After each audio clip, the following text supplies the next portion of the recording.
Student, मैं अब आपको ये बताऊंगा कि who measure inflation in India.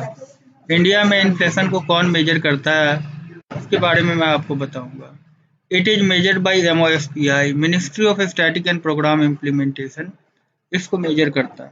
The ministry of statistics and programme implementation came into existence as an independent ministry on 15th October 1999 after the merger of Department of Statistics and Department of Program Implementation।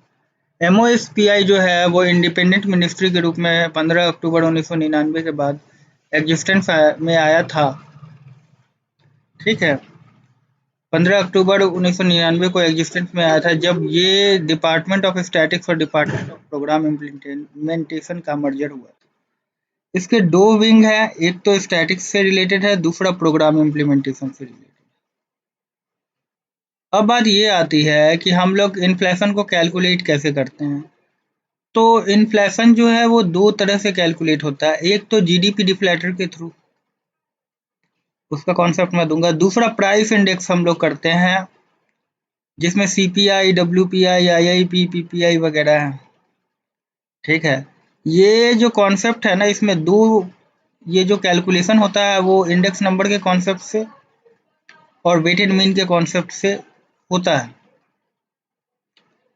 ठीक है, अब मैं आपको एक बात और बता दूं कि इसमें एक प्राइस इंडेक्स होता है। ठीक है, तो प्राइस इंडेक्स जो होता है उसको माना जाता है कि एक बास्केट ऑफ गुड्स है।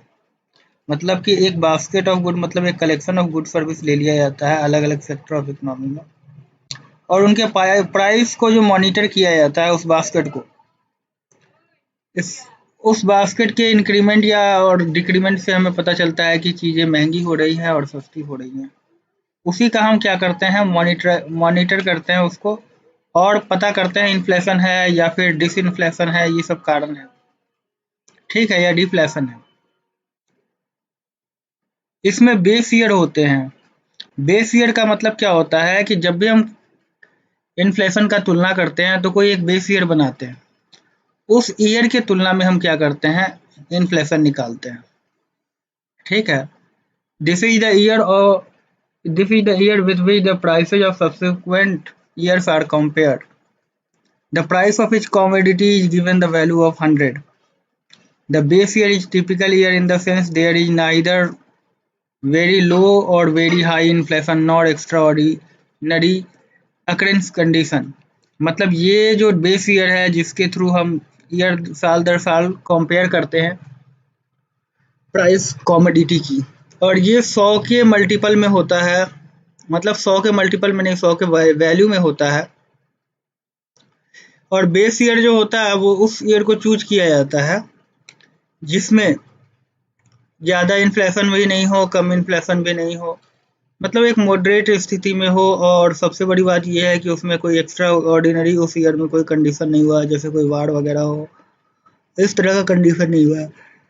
इसका मेन मकसद ये है कि किसी नॉर्मल ईयर का इन्फ्लेशन निकालने के लिए उसको बेस मानते हैं और उसके तुलनात्मक में वे कितनी बढ़ी है प्राइस। जैसे मान लो कोई बेस ईयर में साबुन का दाम अगर 10 रुपये है और उसके बाद साबुन का दाम अगर 10 रुपये 50 पैसे हो गए,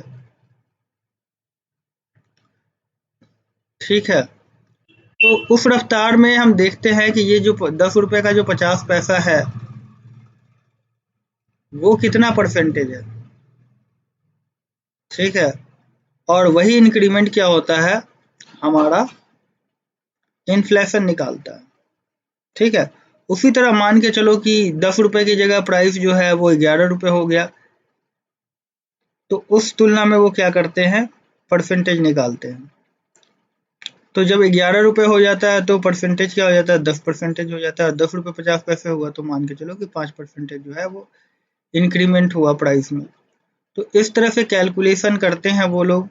लेकिन ये लोग क्या करते हैं, एक कमोडिटी नहीं, बास्केट ऑफ गुड का इस्तेमाल करते हैं। इसका मतलब कि एक बंडल ऑफ गुड लेते हैं, उसके थ्रू क्या करते हैं कि फिर उनको उनमें अलग अलग से क्वांटिटी डाल देते हैं और उसके अकॉर्डिंग क्या करते हैं कि वो प्राइस राइज को कैलकुलेट करते हैं।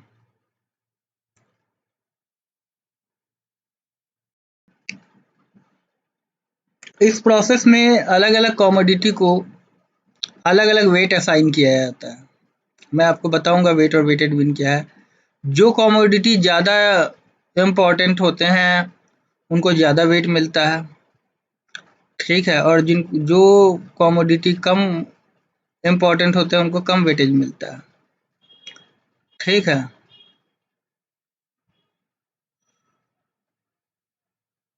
जैसे मैं आपको बता दूं कि जिसका ज़्यादा इफेक्ट होता है इकोनॉमी पे उसको ज़्यादा वेट मिलता है। जैसे कि खाने पीने की सामान का जो है वो ज़्यादा वेट होगा, और लग्जरी आइटम जैसे वॉच हो गया, परफ्यूम हो गया, उसका कम वेटेज होगा।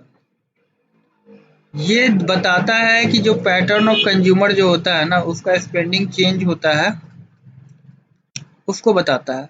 और एक बात आपको और मैं बता दूं कि जब कभी भी कंज्यूमर्स का पैटर्न अगर पूरी तरह से बदल जाता है तो फिर उसमें से कमोडिटियों को भी बदल दिया जाता है, ठीक है। जैसे पीछे के समय में कोई पैटर्न चला आ रहा हो, वो सामान अब नहीं यूज किया जा रहा है तो फिर उसको उसमें से हटा दिया जाता है, और नई अगर कोई सामान आ गई है तो फिर उसको डाला जाता है। तो ये वेटेड मीन का अभी मैं आपको और भी बताऊंगा कॉन्सेप्ट। अभी आप पहले ये जान लीजिए कि उसमें किस तरह से सामान जो होता है उसका वेटेज होता है। अब मैं आपको वेटेड मीन और वेटेड मीन का कॉन्सेप्ट बताता हूँ। मान लीजिए कि आपने एग्जामिनेशन में 80% मार्क लाया थ्योरी में, और प्रैक्टिकल में आपने जो है 90% लाया। अब सपोज करो कि अब आपका एवरेज मार्क्स निकालना है, तो क्या होगा, इन दोनों को ऐड करके 2 से डिवाइड कर देंगे तो एवरेज निकल आएगा। जैसे 80% इसमें है, 90% इसमें है, तो क्या होगा, 175 170% होगा, उसको 2 से डिवाइड करेंगे तो 85% होगा, ठीक है। तो ये मीन का कॉन्सेप्ट या एवरेज का कॉन्सेप्ट होता है, बीच का वैल्यू का, ठीक है। अब मैं इसी एवरेज को मैं आपको परसेंटेज के टर्म में बताने की कोशिश कर रहा हूँ और वेटेड मीन से जोड़ने की कोशिश कर रहा हूँ। इसको आप बहुत ध्यान से देखना। आपको एक बात जरूर पता होना चाहिए कि 100% अपॉन 100% जो होता है उसका वैल्यू 1 होगा, ठीक है। मैं आपको बताऊंगा 100% का मतलब क्या होगा, परसेंटेज। और 100 में अगर 100 आया तो उसको हम कंसीडर करते हैं क्या, 1, क्योंकि 100 का 100% परसेंटेज मतलब होता है 100 डिवाइडेड बाई 100। तो ये एक दूसरे से काट देते हैं तो ये 1 की वैल्यू आ जाती है। अब सपोज करो कि आप, और हाफ का मतलब क्या हुआ, 50% हुआ, ठीक है। 1/4 का मतलब क्या हो गया, 25% हो गया। अगर 1 के प्रोस्पेक्टिव में हम देखें तो ये कॉन्सेप्ट चलता है। अब सपोज करो कि क्या है, आपको 80% आया और 90% आया, तो एवरेज में क्या करते हो, आप उसको 2 से डिवाइड कर देते हो। तो आप कॉमन ले लीजिए कि 80% का हाफ और 90% का हाफ, ठीक है। यानी इसका मतलब ये हुआ, हाफ का मतलब 50% हो गया, मतलब कि 80% जो वैल्यू आई है उसका हाफ जो है ना, मतलब यानी 50% वैल्यू जो है वो इसमें ऐड हो रहा है, और 90% का हाफ यानी 50% वैल्यू इसमें ऐड हो रहा है। इसलिए ये क्या होते हैं, ये इक्वल होते हैं। अब मैं वेटेड मीन को थोड़ा और आपको गहराई में समझाना चाहता हूँ। सपोज करो कि एग्जामिनेशन में आपने जो पिछले वाले केस की तरह कि 80% मार्क्स लाए थे थ्योरी में, और प्रैक्टिकल में आप जो है वो 90% लाए थे। लेकिन जैसे वहां पे 50-50 परसेंटेज जो था वेट असाइन हुआ था, मतलब एवरेज का मतलब कि आधा मार्क्स इसमें से मत जुड़ेगा और आधा इसमें जुड़ेगा। लेकिन इस बार क्या हुआ है, वेट बदल गया है, एग्जामिनेशन का वैल्यू ज्यादा हो गया है और प्रैक्टिकल का कम कर दिया गया है। तो इस केस में वेट असाइन जो होगा वो थ्योरी के लिए 80% होगा, और जो प्रैक्टिकल के लिए जो वेट असाइन होगा वो होगा 20%, ठीक है। तो इस तरह से ये वेटेड मीन हो गया। अब इसको हम कैसे निकालते हैं वो मैं अभी आपको बताऊंगा।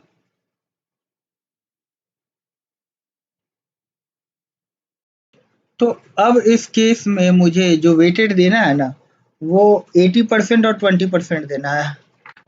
तो अब 80% का मतलब क्या होता है? अगर मैं न्यूमेरिकली इसके वैल्यू को निकालूं तो 80% जो होगा वो 0.8 होगा, 20% क्या होगा? 0.2। तो अब इस केस में क्या होगा? जो वेट मल्टीप्लाई होगा ना पिछले वैल्यू में, जो 80% का 80% हो रहा है, तो 80 इंटू क्या करेंगे? 0.8 से मल्टीप्लाई करेंगे। दूसरा 90% जो मार्क्स आया था उसका 20% जो है वो टोटल मार्क्स में हो रहा है ऐड। तो आप क्या करेंगे कि पहले 80% का 80% निकालेंगे, तो ये आपका निकल के आएगा 64, और दूसरा 90% का 2% निकालेंगे तो वो 18 होगा। तो इस तरह से क्या होगा?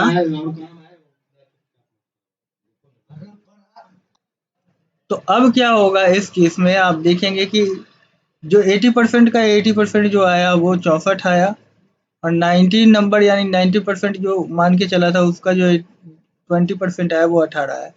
तो दोनों मिल करके क्या हुआ? 82% हो गया। पिछले वाले के केस में क्या हुआ था? 85% हुआ था, दोनों का एवरेज निकला था। लेकिन यहाँ पे क्या है? मीन वैल्यू जो है, वेटेड मीन, वो अलग अलग हो गई। 50-50 की जगह 80-20 है। ठीक है, इसलिए आप देखेंगे कि ये जो एवरेज वैल्यू है ना वो शिफ्ट हो गई किसकी तरफ? 80 की तरफ।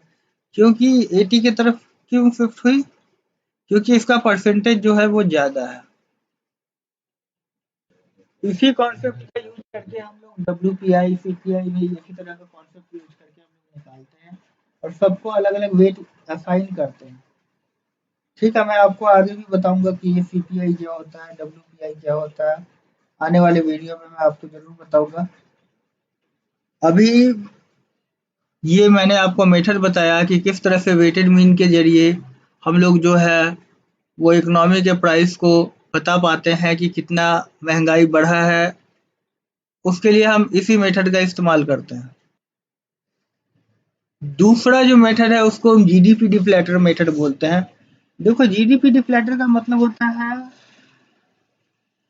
कि जीडीपी जो बढ़ रही है उसमें महंगाई का कितना योगदान है, मतलब प्राइस की वजह से कितना योगदान हुआ है, वो पता चलता है जीडीपी डिफ्लेटर के बारे में।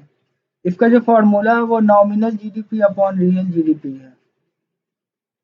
इसी को हम क्या बोलते हैं? GDP deflator. GDP deflator is also known as multiple price index. मतलब ये प्राइस इंडेक्स मल्टीपल रूप से जो होते हैं उसके बारे में ये बताता है।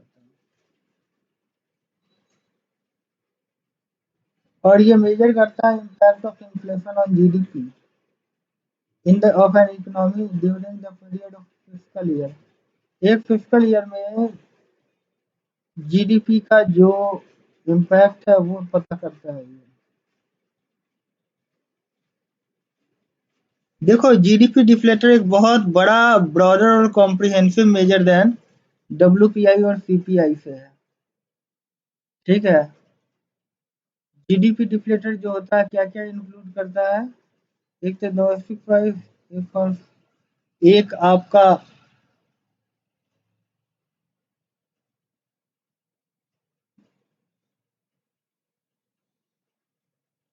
ये आपका इन्वेस्टमेंट गुड्स, गवर्नमेंट सर्विस, ये सब के बारे में भी बताता है, एक्सपोर्ट के बारे में भी बताता है, लेकिन ये इंपोर्ट के सामान के बारे में नहीं बता पाता है।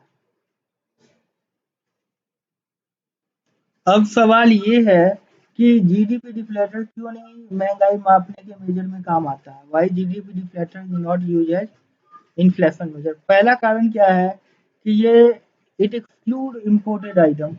बहुत से लोग इम्पोर्टेड सामान का यूज करते हैं, उसको ये एक्सक्लूड करता है, मतलब शामिल नहीं करता है। और सबसे बड़ा बात ये भी है कि डब्ल्यूपीआई और सीपीआई जो है वो मंथली बेसिस पे शामिल होते हैं।